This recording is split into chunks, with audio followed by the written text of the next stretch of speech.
Pour ne rien manquer, abonnez-vous maintenant. Jean-Jacques Bourdin. Il est 12h06, vous êtes sur Sud Radio, merci, 0826 300 300.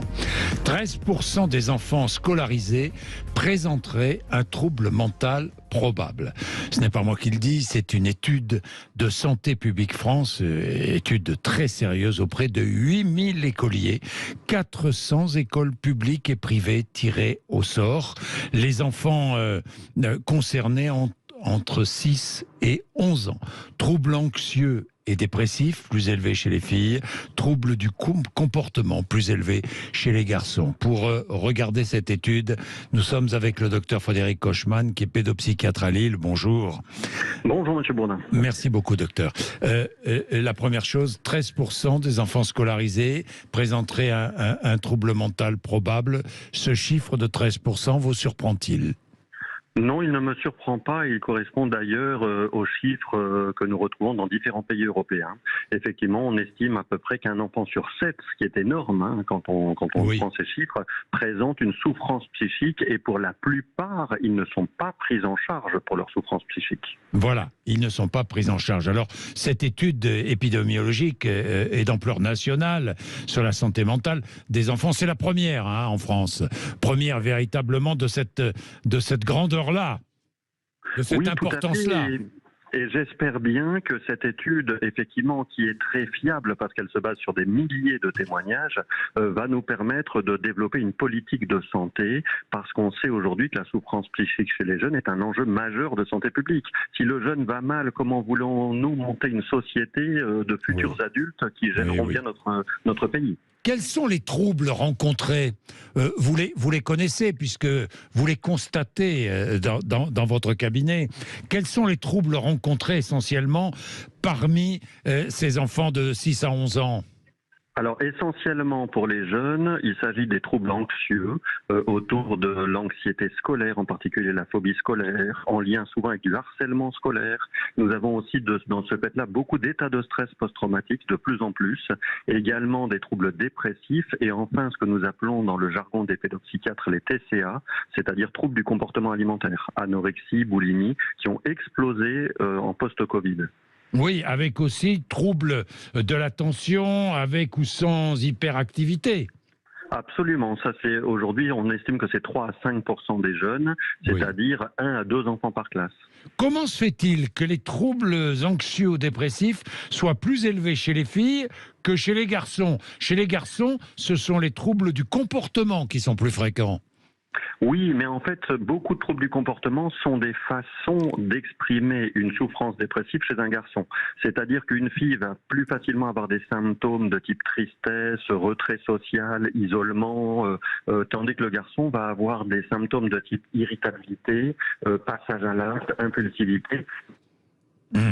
Alors, C'est clinique différent, mais ce sont des dépressions dans les deux cas. Dans les deux cas, oui, bien sûr. Alors, ce qui m'a frappé dans cette étude, ce que j'ai regardé, c'est que des parents ont été interrogés, des enseignants ont été interrogés, et les enfants ont été interrogés. Et je suis étonné de voir que les enfants, finalement, ne parlent plus que les parents. Ce que je veux dire, c'est qu'ils disent ce dont ils souffrent plus que les parents. Peut-être parce que les parents ne savent pas, ou peut-être aussi parce que les parents eux-mêmes ont honte que leur enfant souffre de ces troubles.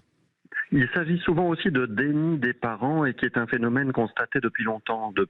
On sait que, étonnamment, les parents sont souvent les derniers à se rendre compte que leur enfant est en souffrance. Et d'ailleurs, les parents détestent qu'un instituteur leur dise « votre fille m'inquiète en ce moment ». Ils se font souvent rabrouer par les parents qui vont dire « mais de quoi vous vous mêlez ? Je connais bien mon enfant ». Et donc, malheureusement, dans beaucoup de cas, les parents sont dans une forme de déni des troubles de leur enfant. Il s'agit d'un phénomène connu depuis longtemps. Donc, essentiel d'interroger l'enfant, docteur. D'interroger l'enfant et d'interroger aussi ceux qui vivent avec lui plusieurs heures par semaine, en particulier les instituteurs, ça peut être d'autres personnes de la famille, d'autres proches, la nounou, etc., qui souvent vont avoir un regard qui est plus sensible que celui des parents. Tout se passe comme si, en tant que parent, on avait beaucoup de mal à percevoir que notre enfant a changé, s'est transformé ou est en souffrance psychique. Quels moyens faut-il déployer pour prendre en charge ces souffrances psychiques des enfants ?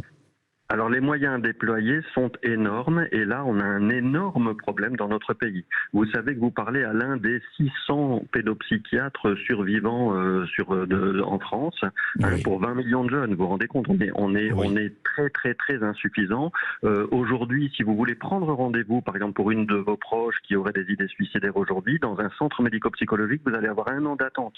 C'est le temps d'attente national dans un centre médico-psychologique aujourd'hui en France. Mais pourquoi, docteur Kochman, pourquoi ? Parce que ça fait juste 40 ans qu'on le dit et qu'on le crie haut et fort et on voit la catastrophe aujourd'hui de santé publique, le nombre de médecins qui ont baissé. Vous voyez, la moyenne d'âge des pédopsychiatres que je suis, c'est 62 ans. Autrement dit, on va encore plus vers la catastrophe. Dans les 5 à 10 ans qui viennent, les 3/4 des pédopsychiatres seront à la retraite et on n'a pas assez de jeunes pour nous remplacer. Oui, rien à voir. Les moyens alloués à la pédopsychiatrie ou à la psychiatrie n'ont rien à voir, par exemple, avec les moyens alloués au cancer ou aux maladies cardiovasculaires. Rien à voir, alors que la souffrance est terrible, que par exemple chez les jeunes de moins de 15 ans, il y a 1000 jeunes qui vont mourir cette année de suicide, et sûrement plus. L'anorexie est une maladie mortelle potentiellement aussi, donc il s'agit de troubles graves qui ont un impact absolument majeur sur la vie sociale, scolaire, familiale, personnelle des jeunes, et on n'a pas du tout suffisamment les moyens en France. Oui, quel conseil maintenant donneriez-vous aux parents ? D'abord d'être attentifs, évidemment, sur le comportement de l'enfant, mais que faut-il regarder, observer ? Alors, il faut rechercher des changements brutaux de comportement, d'alimentation. Un enfant qui se met, par exemple, à devenir très irritable, à s'isoler des autres, à refuser d'aller en classe. Quelque chose qui change et qui est une rupture brutale par rapport à son fonctionnement antérieur. Que ce soit dans son comportement, dans sa façon d'être, il s'isole complètement dans sa chambre, par exemple. Et donc, pour les parents, il faut pouvoir poser les bonnes questions et dire comment ça va dans ta vie actuellement. Est-ce qu'il y a des personnes autour de toi qui te font du mal ? Il va falloir rechercher des dangers autour d'un enfant. Et en particulier, on sait les dangers aujourd'hui qui peuvent être dans l'environnement scolaire. Un enfant sur 10 souffre de harcèlement scolaire grave, par exemple. Les écrans, docteur Kochman ? Les écrans peuvent être une partie du problème lorsque ces écrans sont envahissants. Lorsque le jeune passe des heures et des heures par jour devant un écran, par exemple l'été arrivant, il serait effectivement tout à fait anormal qu'un enfant passe des heures dans la pénombre plutôt que d'être dehors au skatepark avec ses copains. Donc les écrans peuvent être une bonne chose à partir du moment où ils sont consommés avec modération. Et comme toute substance addictive, il s'agit de les garder avec modération. Oui, la santé psychique des écoliers, finalement, n'est jamais ou très rarement observée dans le cadre scolaire.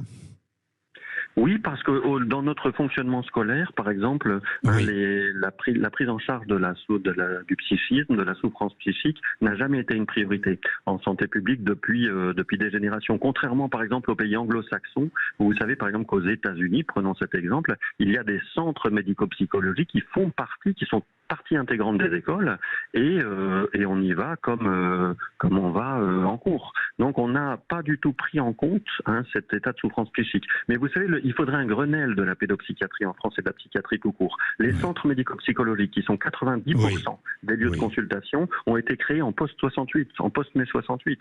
Il s'agissait d'une façon de gérer la psy à l'époque qui n'a plus rien à voir avec la psy 2023. Donc il faudrait remettre tout à plat et refonder complètement une stratégie nouvelle de santé psychique pour nos jeunes et donc l'avenir de notre pays.